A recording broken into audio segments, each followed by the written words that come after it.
welcome back. Today's video is going to be a foundation review of the brand new Covergirl Matte Made Foundation. This is a huge drugstore launch with 40 shades, which is crazy for any foundation, let alone a drugstore one. I think Covergirl is definitely taking it a step in the right direction when it comes to including as many skin tones as possible in a foundation range. So they actually sent me all 40 shades, and I'll put a picture of the box up here because I can't lift it. It's so heavy to show you, but all 40 shades were included, and also 4 brand new primers. I did swatch all of the foundations for my Instagram page, and I'll be showing those photos a little bit later on in the video so you can see all the swatches, but if you want to just see them in one spot, you could definitely head over to my Instagram, which I will link below. Also in this video is a giveaway. So when I got this huge box, I thought, what the heck am I going to do with this? Because I had already actually purchased the foundation when I saw it at CVS. So I already owned my correct shade that I was going to use anyway. So I wasn't planning to even use any of the foundations in the box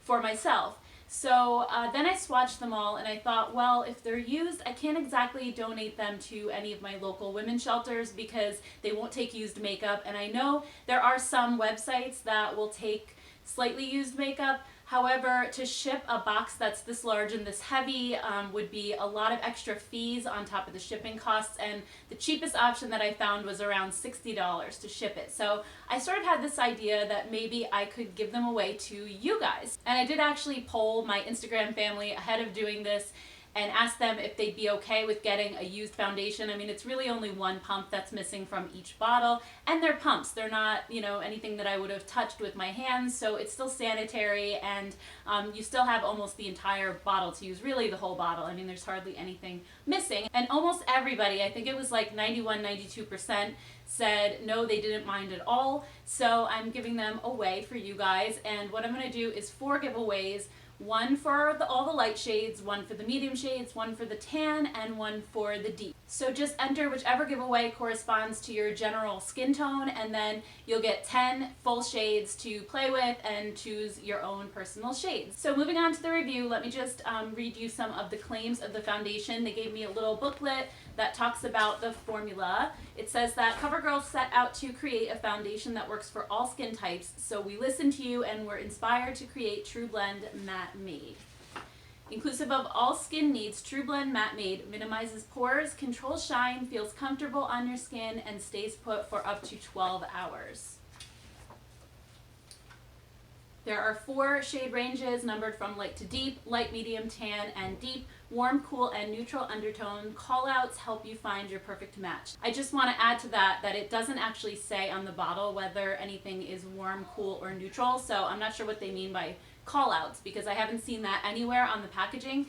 Really, I just sort of had to go by the way that the foundation looks to tell what the undertone is. So they go on to say that it's oil-free, so you won't get shiny, transfer-resistant, so it won't rub off on clothing, pore minimizing for smooth and even selfie-ready skin, and all-day comfort wear, so you can put it on and not worry about your skin feeling cakey or dry. So I've been wearing this now for about 3 weeks, so I have a very solid opinion on it. This is definitely not a first impression. I've used it over several different primers. I've used it with a damp beauty sponge, a brush, my fingers, just trying all different application methods to see which one I like best. And I definitely prefer the beauty sponge just because I have really dry skin, and also the dampness in the beauty sponge just sort of thins out the formula a little bit and makes it a little bit more sheer. But this, I will say, does build up really nicely on your skin, so I can build up layers and it doesn't seem to get cakey, which is kind of amazing for a matte foundation. So let's just jump into a demo quick of me applying it so that you can see how it covers.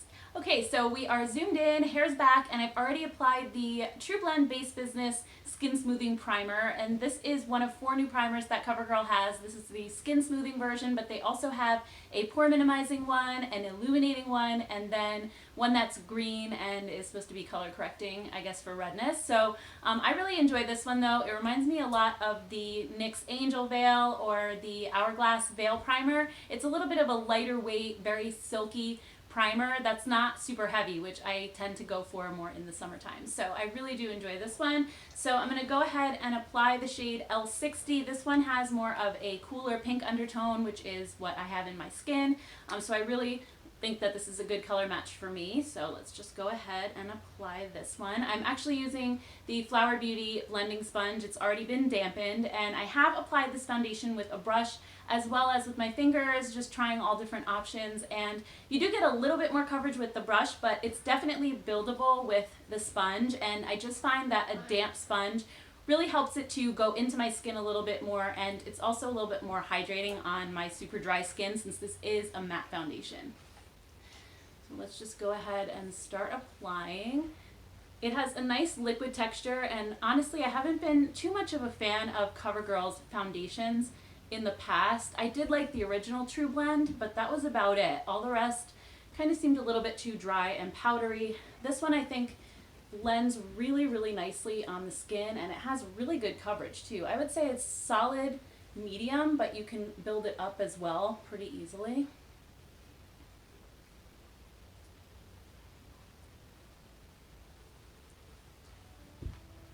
And it does a nice job of covering the freckling on my cheeks and dark spots like sunspots, as well as the redness around my nose.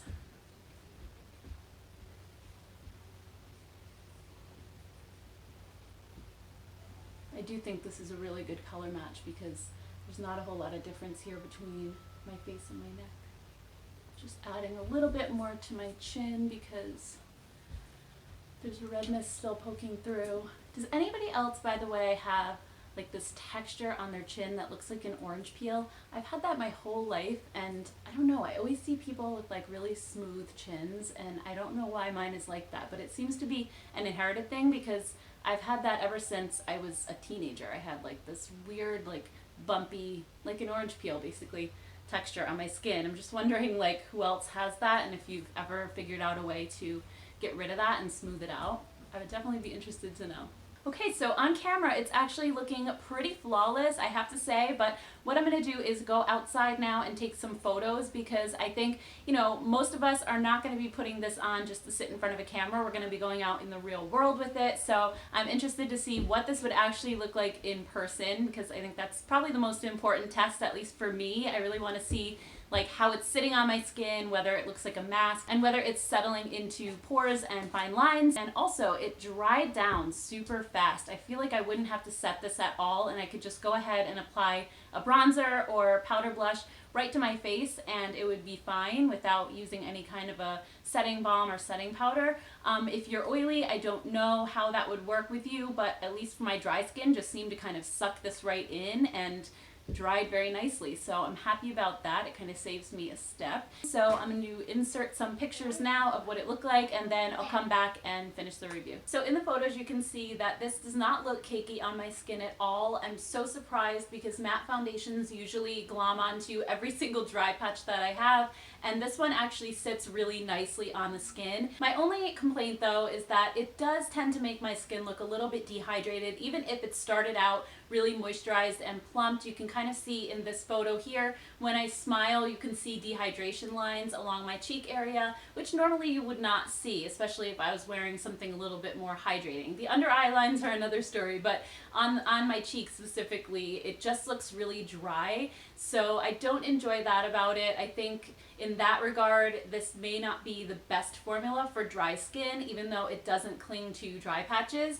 Layering an oil underneath will definitely help with that to an extent, but it also, I guess, depends on how dry you really are. My skin is like the Sahara. Maybe as we get into the summer a little bit more and it's really humid outside, I won't have this issue. Also, one thing you may have noticed in the photos is that the skin on my face looked a different color than my neck, but in the demo they actually looked like they were the same. So this does oxidize quite a bit, and I'll just show you on my arm really quick. I did a swatch, let it dry, and then I have a fresh swatch next to it so you can see the difference in color. It does darken. Just something to keep in mind, you may want to go with a lighter shade knowing that it's going to darken. I've seen a lot of other people say the exact same thing, so I was expecting this to oxidize, but just keep that in mind when choosing your shade. So before I wrap up, there's just a few more things I wanted to mention about this formula. The first one is that it's very long wearing. I find that I can get about 8 to 10 hours out of it before it starts to wear off, especially around my nose.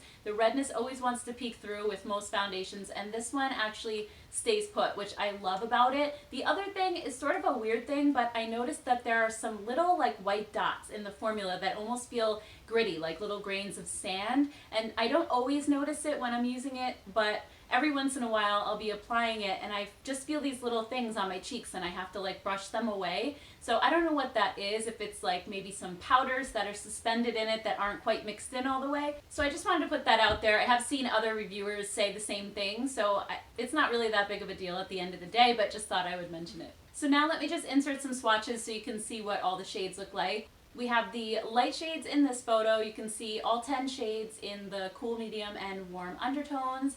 Next we have the medium shades. And then next up are the tan shades. And last but not least, here are the 10 deep shades. So my final verdict on the Covergirl True Blend Matte Made Foundation is that I like it, but I'm not completely in love with it. I love the shade range. I love how easy it is to blend and apply. I like the coverage. I love how quickly it dries down. I really don't need to set it. I love how long lasting it is. These are a lot of things to like, but only one thing that I don't like, and that's how it makes my dry skin look a bit dehydrated. And there's just other foundations in my collection that are just as long lasting and apply nicely, but they don't seem to like suck all the moisture right out of my skin. I do appreciate that this isn't super cakey, and as the humidity starts to rise this summer, there's a good chance that I may reach for this when my other foundations that are more hydrating start to feel dewy and tacky on my skin. Maybe the dehydration won't be a problem. And chances are, if you don't have super dry skin like me and you're just normal to dry or normal or oily or combo, I think you'll probably really love this formula because it hits all of the things that I look for in a foundation. Like I said, it's just a little bit too drying for me personally. Alright guys, so that does it for today's video. I hope you enjoyed this review and found it helpful. If you did, please give it a thumbs up. Also, make sure you're subscribed so that you can enter the giveaway, which is down below. It's open internationally, so everybody is welcome to enter. Just make sure you choose the right giveaway for your skin tone. Anyway, thank you guys so much for watching, and I'll see you in the next one. I had and applied the True Blend Base Business Primer. They have 4 new primers. This is just Henry. Henry,